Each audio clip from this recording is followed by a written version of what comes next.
What's up, y'all? It's C Bonita Girl, and I'm back with another video.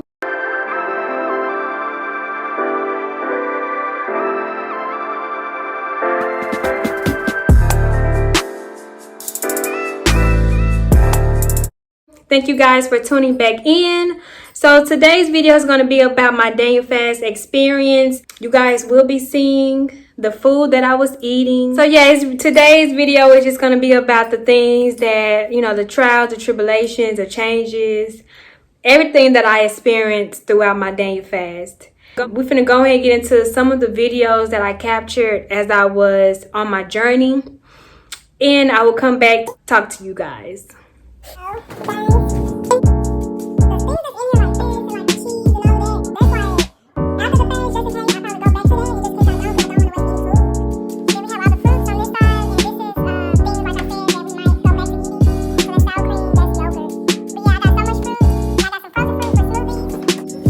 Basically, that's all the stuff I got so far. This is day one, and yeah, this is day one, May 9th. I mean, May 10th. May 10th. Today is May 10th. So yeah, we're gonna see. Okay, y'all, this is my breakfast. I have oats with honey, with milk and water, and bananas, and then I have my green apples that I cut up. So yes, today's been a really good morning. I love how outside look.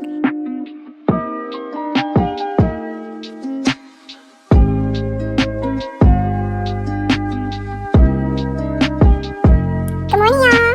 So today is day 3. I have some pineapples. I have some oats, some honey bunches of oats. I have mine. And then I'm going to cut up me some a pear and some strawberries for breakfast. So this is breakfast.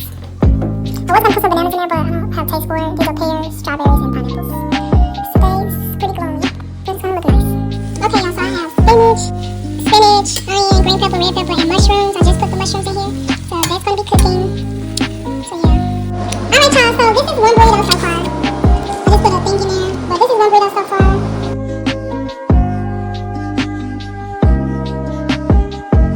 Alright, y'all.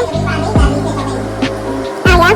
This is what we got. We got chopped carrots, zucchini, brown rice, pinto beans, and a sweet potato. Yum!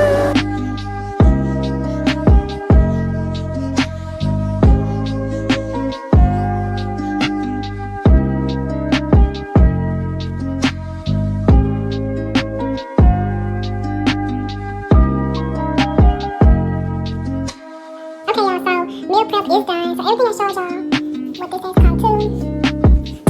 This was the bowl that it was in. But of course I could have did more green beans, but everything has green beans in it.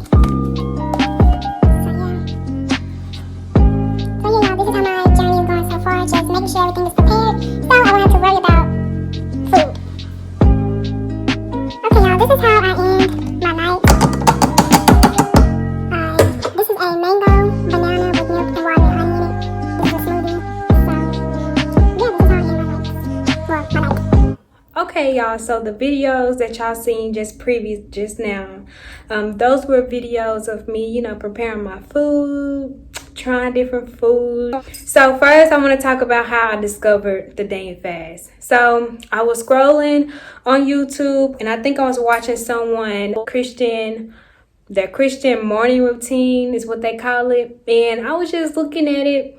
And I was like, you know, got a little bored, so I started scrolling through the comments. And as I was scrolling, I seen someone, it was a lady, she was like, thank God for the Daniel fast. I'm like, Daniel fast?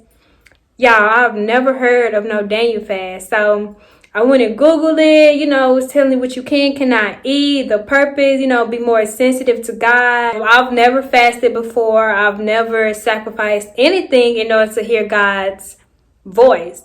So this was my first fast, and my fast wasn't easy. It was tempting.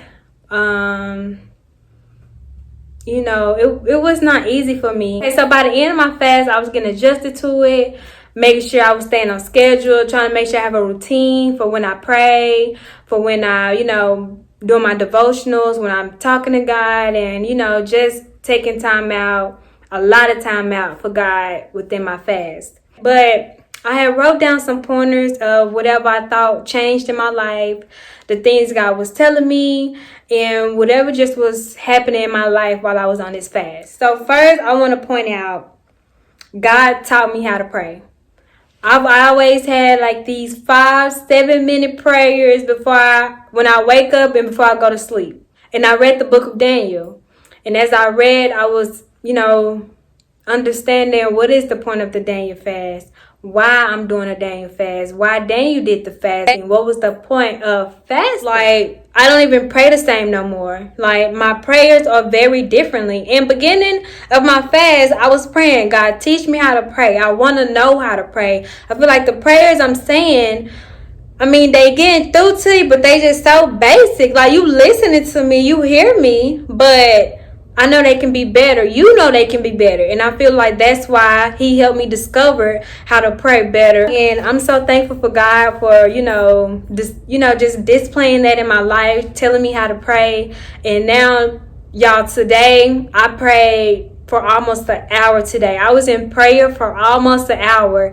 And I've never, ever in my life been in a prayer that long. It really changed my life. The second change I seen in my life was God was telling me to meditate, to marinate, and to grasp the words that he was saying in the Bible. So whatever it is that I was reading, the things he was saying, the things that could help me in my daily life or just help me within my lifestyle, I need to marinate in his word. And marinating his word, so when any situations happen out of the ordinary or situations that are similar to the stories that is happening in the Bible, in the books, I'm able to be already prepared instead of trying to get prepared. Not only just listen or see what he's saying, try to apply it to your life and actually capture it in your heart, because it will become a daily thing. It will become, like God said in Matthew, whatever goes on in here, that's what express, be prepared for what it is instead of trying to get prepared, because trying to get prepared, you already lost. You already did what you weren't supposed to do. You already, whenever you was tempted, you went through with that temptation because you was you was trying to do it by yourself, but you can't do it. And I had to learn that too. I can't overcome temptation by myself. I can't. Because I'm going to fall short every time. I'm going to lose every time. But yeah, like just going throughout my day, remembering his word, going through my notes, daily, going back to when I started all the way to now. The third thing God changed in my life, God gave me confirmation and reinsurance on my business, y'all. So before I went into this Daniel fast, I already kind of had a drawing on my business on what I'm going to do. And I went on my fast on May 10th, but I got certified in microblading on April 18th. So I kind of knew what I was headed. But after getting my certificate, it was like, okay, what's next? Like, I'm not in no shop. I'm not working on no clients. All I can do is just practice every day. But it's like, what's next? First, I asked God for clarity and direction. God, lead me to where it is that I, need to be right now. What's next? I got my logo that I want. I got the name of my business that I want. I got it all planned out, but I don't know what's next. Am I going to have my own shop? Am I going to be in someone else's shop? What's next? So I was given the opportunity to work at 1320. Her name is Courtney. She is my mom's best friend. They reunited. And as they reunited, I had an opportunity to be in her shop. Here's a video of my private suite.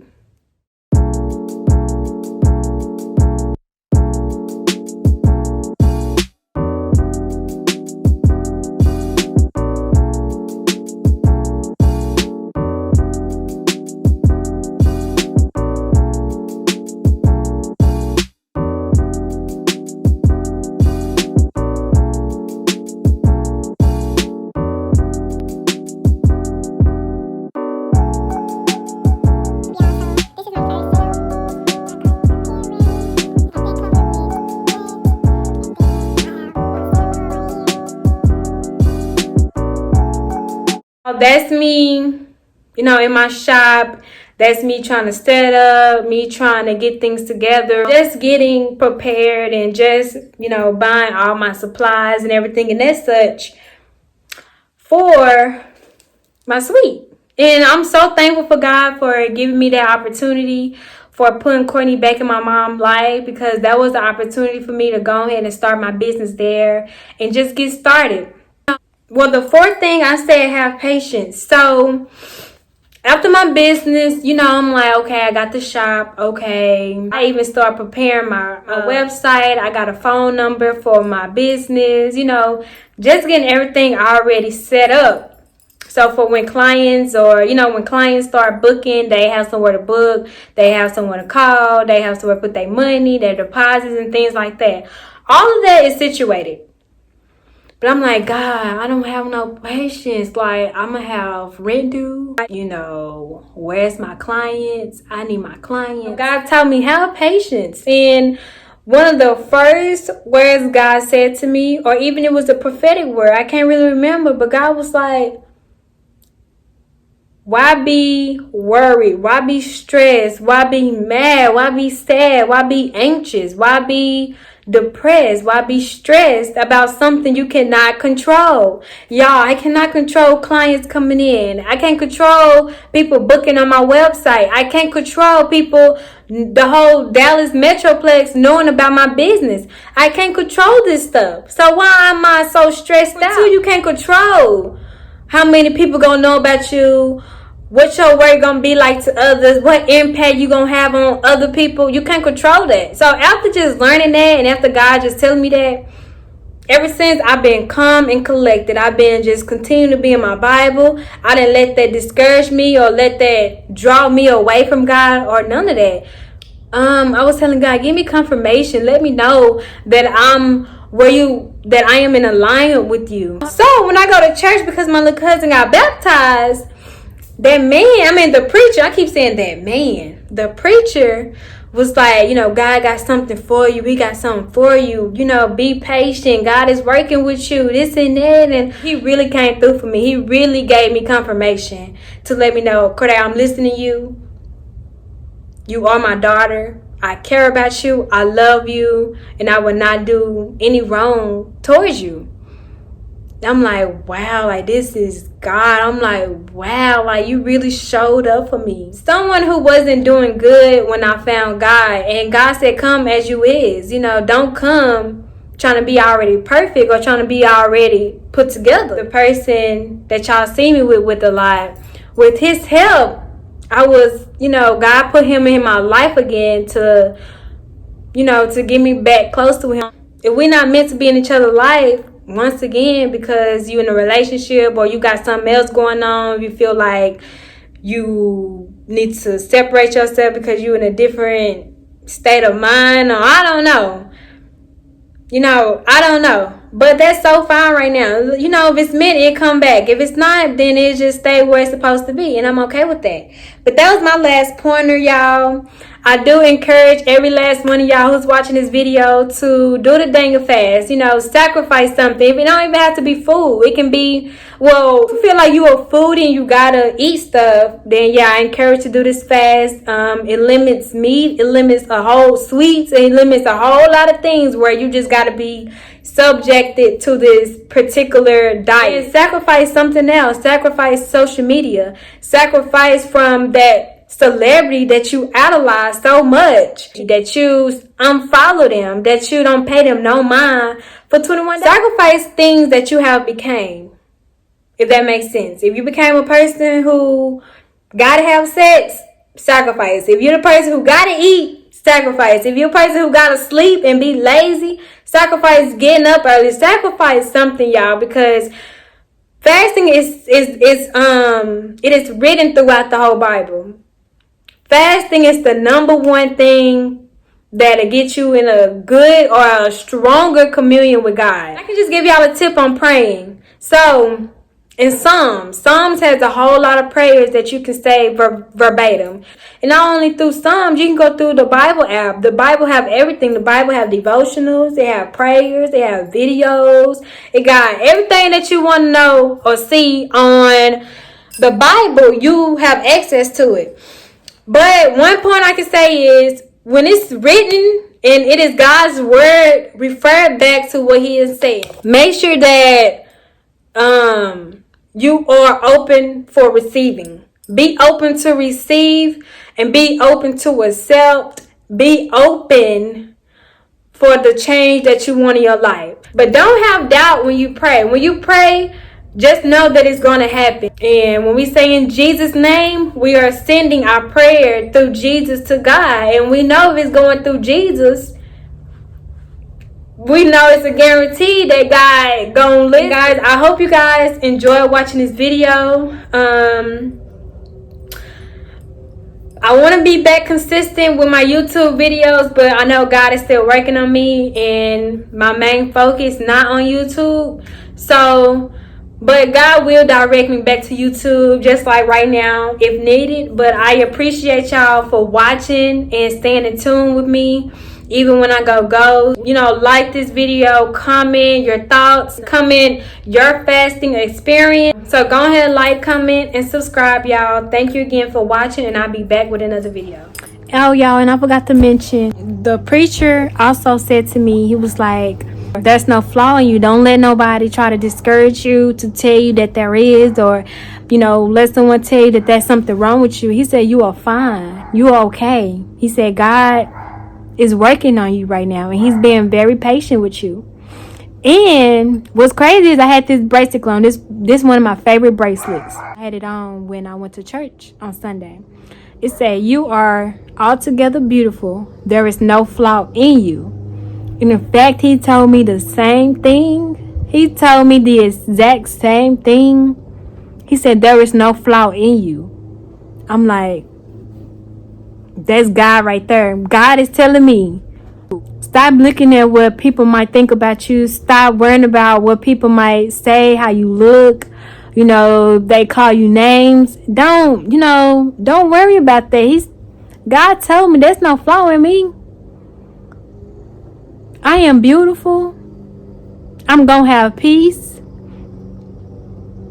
God said he got me.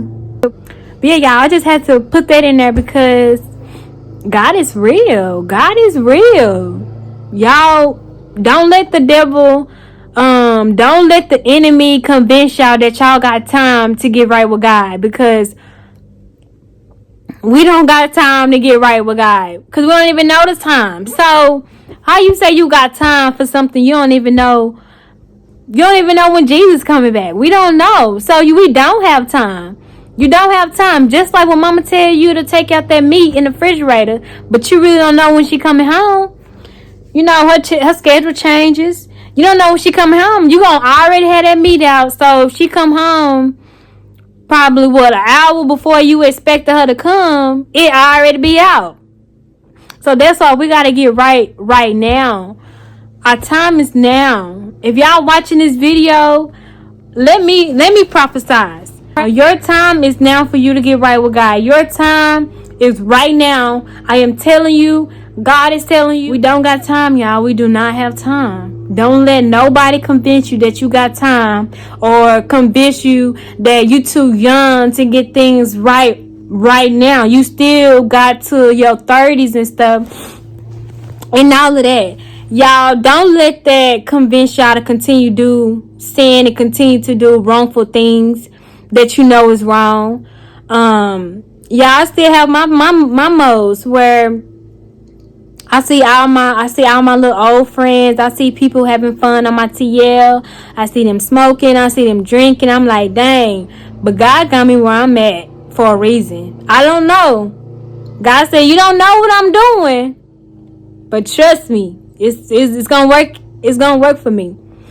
But anywho, I'm like, dang, I remember I used to smoke. I used to drink. I used to do this partying. I used to do all of this. I'm like, I kind of miss it. You know, I'm only 20. I'll be 21 soon. You know, and it's like, dang, I can't even have fun. But I really enjoy really being by myself, y'all. I had somebody with me, but that person no longer is in my life.